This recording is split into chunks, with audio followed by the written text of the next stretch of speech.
शंकर हृदय निवासिनी पार्वती परमेश्वरी शंकर हृदय निवासिनी पार्वती परमेश्वरी।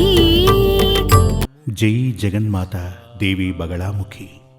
ओं ह्रीं बगलामुखी वरदे सर्वसौभाग्यप्रदायिनी समस्त भक्तानां सर्वाभीष्टं साधय साधय ह्रीं ओं स्वाहा। కాలగమనానికి పరిమితులు లేనట్టుగా సూర్యమంగళం తాంత్రిక విద్యాపీఠమునందు వెలసినటువంటి శ్రీ బగళాముఖీదేవి క్షేత్రమున ప్రతిరోజు అమ్మవారికి ఆరాధనలు జరుగుతుంటాయి. ఇక్కడ 3 కాలాల పూజలు నిర్వహిస్తారు. ఉదయం, మధ్యాహ్నం, అలాగే రాత్రి, అలాగే సాయంత్రం పూట దీపారాధన చేస్తారు. 4 కాలాల పూజలు అని చెప్పవచ్చు. ఇవి చాలా సంవత్సరాలుగా నిర్వహిస్తూ వస్తున్నాం. ఇక్కడ చాలామంది భక్తజనాలు ఇక్కడ అనగా తమిళనాడు రాష్ట్రం నుంచే కాకుండా ఇండియాలో ఉన్నటువంటి ప్రతి రాష్ట్రం నుంచి కూడా, విదేశాల నుంచి కూడా భక్తజనులు వచ్చి అమ్మవారి అనుగ్రహం పొంది, అంటే శ్రీ బగళాముఖీ దేవి యొక్క అనుగ్రహాన్ని పొంది అభీష్ట సిద్ధిని సాధించి సంతోషంగా ఇక్కడి నుంచి వెళుతుంటారు. అలా సంతసించిన వారు వారి యొక్క అనుభవాలను ఇక్కడ ఒక రిజిస్టర్లో రాసి మరీ వెళుతుంటారు. మాకు అమ్మవారి అనుగ్రహం చేత మేమనుకున్న కార్యాలలో లబ్ధి పొందాము అని. ఒకవేళ మీరు కూడా ఇక్కడికి వస్తే ఈ అనుభవాన్ని పొందవచ్చు. మహా అద్భుతమైనటువంటి అనుభవాలు ఇక్కడ చాలామంది చవి చూశారు. ఇదివరకే మీకు చెప్పాను, గత ఎపిసోడ్లో మీకు దీని గురించి చెప్పాను. దంపతులు పూజలు నిర్వహించి సంతాన యోగాన్ని ఇక్కడి నుంచే పొంది వెళ్లారు. వారి పూజలు ఫలించి సంతాన యోగం కలిగి బిడ్డకు జన్మనిచ్చారు. అంటే ఒక పూజ ప్రారంభించడానికి ముందుగా, నా ఉద్దేశం పూజ ప్రారంభించడానికి ముందు అంటే పరిహార పూజ ప్రారంభించడానికి ముందే తీసినటువంటి ఎపిసోడ్లోనే మీకు ఈ విషయాన్ని నేను చెప్పటం జరిగింది. ఆ పూజ జరిగింది. టెస్ట్ ట్యూబ్ బేబీ చేయించుకోవాలనుకుంటున్నామని వాళ్ళ జాతకం చూసినప్పుడు అవసరం లేదు, కొన్ని పరిహారాలు చేసుకుంటే గనక మీకు సహజంగానే సంతానం కలుగుతుందని కొన్ని పూజలు చేయించి, ఆ పరిహార పూజలు చేసిన తరువాత, అప్పటికి ఆవిడ కన్సీవ్ కాలేదు, డాక్టర్లేమో సంతాన యోగం కలగదు అని చెప్పారట. పూజ ముగించుకుని వారి జాతకాన్ని క్షుణ్ణంగా పరిశీలించి పరీక్షించి మీకు సంతానయోగం కలుగుతుంది, అది కూడా ఆడపిల్లే పుడుతుంది, ఆవిడికి శ్రీవిద్య అని పేరు కూడా పెట్టండి అని చెప్పాను. ఎందుకు అంటే శ్రీవిద్యాదేవి ఉపాసన. బగళాముఖీదేవి అంటే శ్రీవిద్యే. శ్రీవిద్యాదేవికి 10 స్వరూపాలు. అందులో 3 ప్రధానమైన గుణములు కలిగిన స్వరూపం ఒక్కటే ఉంది, ఆవిడే బగళాముఖి. అంటే శ్రీవిద్య ఉపాసన ద్వారా జన్మించినటువంటి బిడ్డ కనుక తనకు శ్రీవిద్య అని పేరు పెట్టమని చెప్పడం జరిగింది. ఈ మధ్య 10 రోజుల క్రితం ఆవిడ ఆడపిల్లకు జన్మనివ్వటం జరిగిందని చెప్పారు. ఆ బిడ్డకు శ్రీవిద్య అని నామకరణం చేశారు. ఇటువంటి అద్భుతమైన అనుభవాలు చాలా ఉన్నాయి. మహత్తర రోగశాంతి. చాలా పెద్ద రోగం వచ్చిన వారికి ఆ రోగం పోయి పడక మీద నుంచి లేవటమే కష్టమైన వ్యక్తికి సంజీవిని హోమం చేసి నడిపించాం. ఆ వ్యక్తి ప్రతి నెల ఇక్కడికి వస్తూ ఉంటారు. బెంగళూరు నుంచి ప్రతి నెల ఒంటరిగా ఇక్కడికొచ్చి అమ్మవారి దర్శనం చేసుకుని వెళుతున్నారు. ఇలా అనేకం, ఇలా చెప్పుకుంటూ పోతే చాలా ఎపిసోడ్లు చెప్పుకోవచ్చు. ఇలా మహా అద్భుతమైనటువంటి విషయాలు, అనుభవాలు ఇక్కడికొచ్చే భక్తజనులు పొందటం జరుగుతోంది. ఇక్కడే ఎందుకలా జరుగుతున్నాయి అంటే ఇక్కడ సరిగ్గా పూజా విధానాలు నిర్వహిస్తుంటాం. మనం ఏ దేవాలయానికి వెళ్ళినప్పటికీ ఆ దేవాలయంలో ఉన్నటువంటి శక్తి, దైవం ఎవరైనా కాని, శివుడు, విష్ణువు, దేవి, ఇలా ఎవరైనా కానివ్వండి, అంటే వారికి, అంటే ఆ దైవ చైతన్యానికి సరిగ్గా పూజలు జరిగితేనే అక్కడ శక్తి కొలువు ఉంటుంది, శక్తి కొలువై ఉంటుంది. ఇప్పుడు మనం చూస్తే, ఇప్పుడు మన తమిళనాడులో కూడా ఉన్నాయి చాలా క్షేత్రాలు, మహామహాక్షేత్రాలు శక్తిహీనంగాను నిర్జీవంగా ఉంటాయి. బయట నుండి చూసినప్పుడే తెలుస్తుంది. చాలా విషయం ఏంటంటే, దరిద్రం తాండవిస్తున్న ఇంటిని చూడగానే మనందరం కనుక్కుంటాం కదా. ఒక ఇంటిలో అడుగు పెడితే ఆ ఇల్లు సుభిక్షంగా ఉందా, ఆ ఇంట్లో దరిద్రం ఉందా లేదా అని అడుగు పెట్టగానే మనకు తెలుస్తుంది. అదేవిధంగా దరిద్రాన్ని అనుభవిస్తున్న వ్యక్తిని చూసినా మనం ఇట్టే కనుక్కోవచ్చు. తను సుభిక్షంగా ఉన్నాడా, దరిద్రాన్ని అనుభవిస్తున్నాడా అని. దరిద్రం అంటే మీ అందరికీ తెలుసుగా, కష్టం. అదేవిధంగా కొన్ని పుణ్యక్షేత్రాలు, ఆ క్షేత్రంలో కొలువు తీరిన దేవతలు కూడా కష్టంలో ఉన్నారు. దానికేమిటి కారణం? అక్కడ సరైన విధానంలో పూజా విధానాలు నిర్వహించటం లేదు. ఆ పూజలు చేస్తున్నటువంటి, అంటే ఆ దైవానికి సేవలు చేస్తున్నటువంటి పూజారి కూడా, పురోహితుడు కూడా పరమ దరిద్రాన్ని అనుభవిస్తుంటాడు. ఇప్పుడు దీని గురించి మనం ఏం చెప్పచ్చు? ఇచ్చి పుచ్చుకోవటం, గివ్ అండ్ టేక్ పాలసీ అని చెప్తుంటారు కదా. ఇది అటువంటిదే. భగవంతునికి మనం మనస్ఫూర్తిగా ఏదైనా ఇస్తేనే ఆయన మనకిస్తాడు. ఉదాహరణకి ఓ దీపాన్ని తీసుకోండి. అందులోని ఒత్తిని పైకి తీసి అందులో నూనె పోస్తేనే దీపం ప్రకాశిస్తుంది. ఆ ప్రకాశమే మనకు దారి చూపుతుంది కదా. లాంతర్, ఆ లాంతర్ వెలగాలంటే ఇప్పుడు లాంతర్లు ఎవరు వాడుతున్నారు? బల్బ్ అనే మాట్లాడుకుందాం. ఇప్పుడు కరెంట్ ఉంది, మనకు బాగా వోల్టేజ్ ఉండాలి. ఆ వోల్టేజ్కి సరిపడే బల్బు కూడా ఉండాలి. లేకపోతే ఏమవుతుంది? వెలుగు చాలా హీనంగా ఉంటుంది కదా. అదేవిధంగా దేవుడు ఎవరైనప్పటికీ సరైన విధానంలో పూజా విధానాలు చేస్తేనే ఆ దైవ చైతన్యం ప్రకాశిస్తుంది. అలా శక్తివంతుడైన దేవుడే మనల్ని రక్షించగలడు. అంటే ఏ దేవాలయానికి వెళ్ళినా కొందరు చెప్తుంటారు, అవును స్వామి, నేను చాలా దేవాలయాలకు వెళ్ళాను, ఎటువంటి ఫలితం లభించలేదు అంటారు. ఇలా చూడండి, దేవుళ్ళంతా ఒక్కటే. ముందుగా ఆ విషయాన్ని తెలుసుకోండి. అన్ని దేవాలయాలకు వెళ్ళక్కర్లేదు, ఒక్క దేవాలయానికి వెళితే చాలు, ఒక్కరిని దీక్షగా ధ్యానిస్తే చాలు. అలా ఉన్నప్పుడు మీ కష్టనష్టాలనన్నింటినీ తీర్చేటువంటి బాధ్యత, ఆ శక్తి ఆ భగవంతునికి ఉంటుంది. కానీ ఆ భగవంతుడే గనక శక్తిహీనుడైతే, శక్తిహీనుడైనటువంటి వాని దగ్గరికెళ్ళి మనల్ని కాపాడమంటే శక్తిహీనుడు మనల్ని ఎలా కాపాడతాడు? కాపాడలేడు కదా.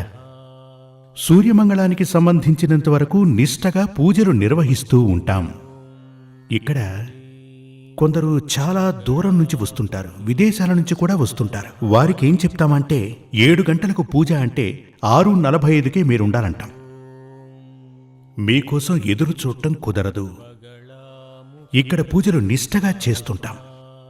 ఇక్కడికొచ్చే కొంతమంది చెప్తూ ఉంటారు, ఇది లోకంలోనే అద్భుతం అని. నేనే ఊరికే చెప్పట్లేదు, మీరు కావాలంటే ఇక్కడికొచ్చి చూడండి, మీరది కళ్ళారా చూడవచ్చు. ఇక్కడికొస్తే ఇక్కడ నిర్వహించేటువంటి విధి విధానాలు, శుచి, శుభ్రత, పూజా విధానాలు అన్నీ కూడా మీరు చూడవచ్చు. మీరు అత్యంత ఆశ్చర్యానికి లోనవుతారు. ఎందుకు అంటే ఇక్కడ ఉండేటువంటి వారు అపూర్వ దేవత శ్రీ బగళాముఖి. శ్రీ బగళాముఖి దేవి. చాలామంది నన్ను అడుగుతూ ఉంటారు, అమ్మవారికి అంత శక్తి, అంత మహత్తే ఉంటే ఎందుకని మరిన్ని దేవాలయాలు లేవు? ఎందుకు అంటే ఆవిడకంటూ కొన్ని విధి విధానాలున్నాయి, వాటిని తప్పనిసరిగా పాటించాలి. లేదు అంటే గనక ఆరాధన చేసే వ్యక్తికే ప్రమాదం వస్తుంది, అంటే పూజారే ప్రమాదంలో పడతాడు. ఇక్కడికొస్తే మీకు అన్ని విషయాలు తెలుస్తాయి. విధి విధానుసారమే ఇక్కడ పూజలు నిర్వహిస్తారు. అలాగన మనిషిగా పుట్టిన ప్రతి ఒక్కరూ శరీర రూపేణా మనిషిగా ఉంటూ మానసికంగా మృగంలా ప్రవర్తించేవాళ్ళు 1,00,000 మంది ఉన్నారు. అలా ఉన్నటువంటి వారికి ఇది అర్థం కాదు.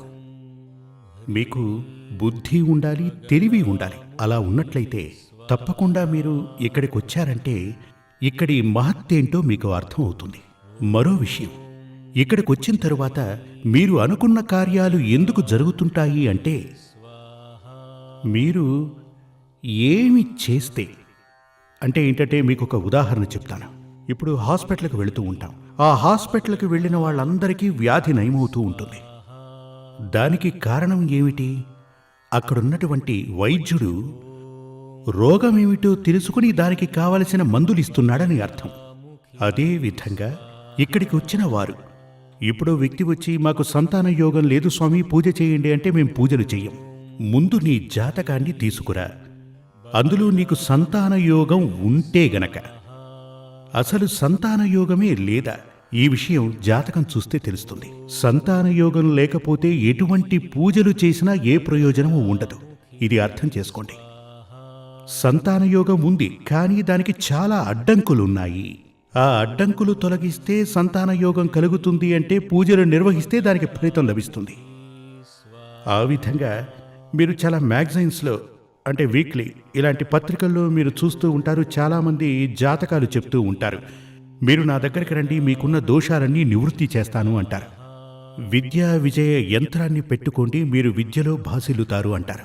ధనాకర్షణ యంత్రాన్ని పెట్టుకోండి, మీరు ధనవంతులవుతారు అని చెప్తూ ఉంటారు. అలాంటివన్నీ ఊరికే మిమ్మల్ని మోసం చేయటానికే. ఒకటి జాతకంలో నేను ఇదివరకే మీకు చెప్పాను, ఒకరి జాతకంలో దరిద్ర యోగం ఉంటే కనుక అతను తన ఇంట్లో వేల కొద్దీ యంత్రాలు ఎన్ని పెట్టుకున్నా దరిద్రం ఉండి తీరుతుంది. దానిని మార్చటం కుదరదు. కానీ మీ జాతకంలో ఆ యొక్క ధనభాగ్య యోగం గనక మరుగున పడి ఉంటే, ధనభాగ్య యోగం మీకు ఉంది కానీ అది మరుగున పడి ఉంది. అలా ఉన్నటువంటి వారు పరిహారాలు చేసుకుని ఈ యంత్రాన్ని ఉంచుకుంటే ఫలితం లభిస్తుంది. ఇప్పుడు చూడండి, మీ అందరికీ అర్థమయ్యేలా ఓ ఉదాహరణ చెప్తాను. నేను కళ్ళజోడు పెట్టుకున్నాను. ఇప్పుడు నన్ను చూస్తున్నటువంటి మీలో కొందరు కళ్ళజోడు పెట్టుకుని ఉంటారు. నేను గనక ఈ కళ్ళజోడు తీసేశాను అంటే ఓ బుక్ చూస్తే నాకు ఏమీ కనపడదు. అంటే ఏదీ పూర్తిగా క్షుణ్ణంగా కనపడదు. నేను 3వ క్లాసులో ఉన్నప్పుడు, అంటే నేను 3వ తరగతి చదువుతున్నప్పుడు నాకు కళ్ళజోడు తీయించారు నా తల్లిదండ్రులు, మా అమ్మ నాన్న. నేను పోస్ట్ గ్రాడ్యుయేషన్ కంప్లీట్ చేశాను. అంటే నా తల్లిదండ్రులు కొంత తెలివైన వారు కాబట్టి ఓ మంచి డాక్టర్ దగ్గరికి తీసుకెళ్లి నాకు కళ్ళు చెక్ చేయించిన తరువాత నాకు ఈ కళ్ళజోడు తీయించారు. నేను బాగా చదవగలుగుతున్నాను, అలాగే పీజీ కంప్లీట్ చేశాను. నా తల్లిదండ్రులకు గనక తెలివి లేకపోతే మా అబ్బాయికి కళ్ళు కనపడడం లేదని బాధపడేవాళ్ళు, నేను మాత్రం అంధుడిగా మిగిలిపోయేవాణ్ణి.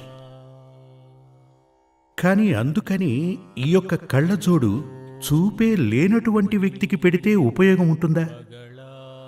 ఉండదు కదా. కనుచూపు లేని వ్యక్తికి నా కళ్ళజోడిచ్చి పెట్టుకోనాయనా అంటాను.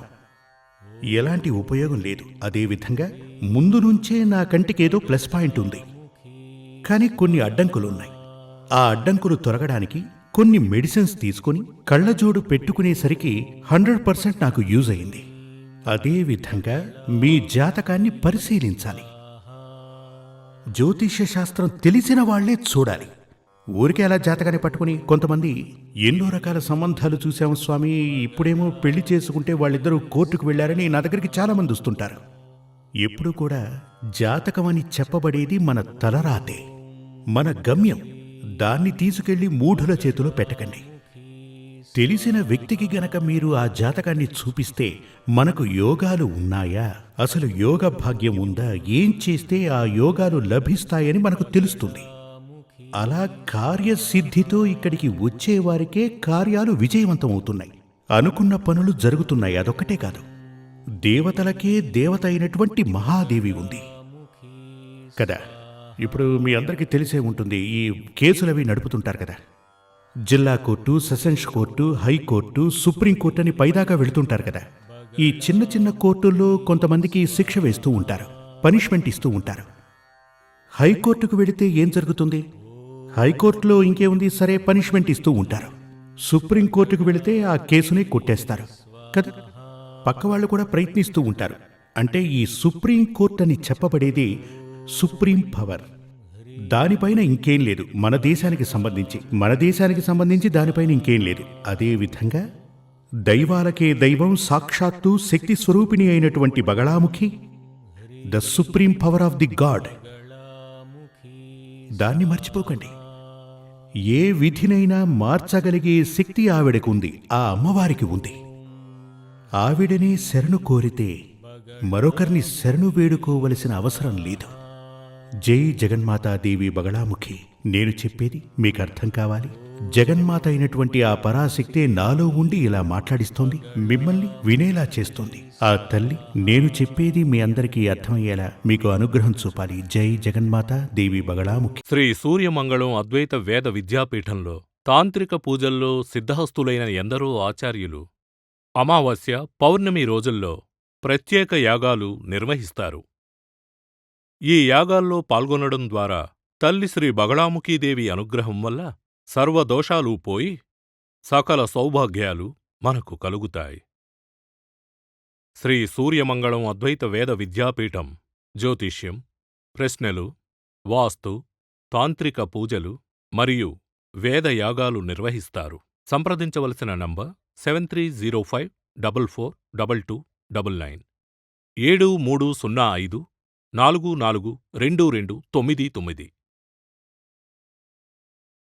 చెన్నై, కోయంబత్తూర్, బెంగళూరు, హైదరాబాద్, విజయవాడ, ఢిల్లీ, ముంబై, తిరునల్వేలి, టెక్సాస్.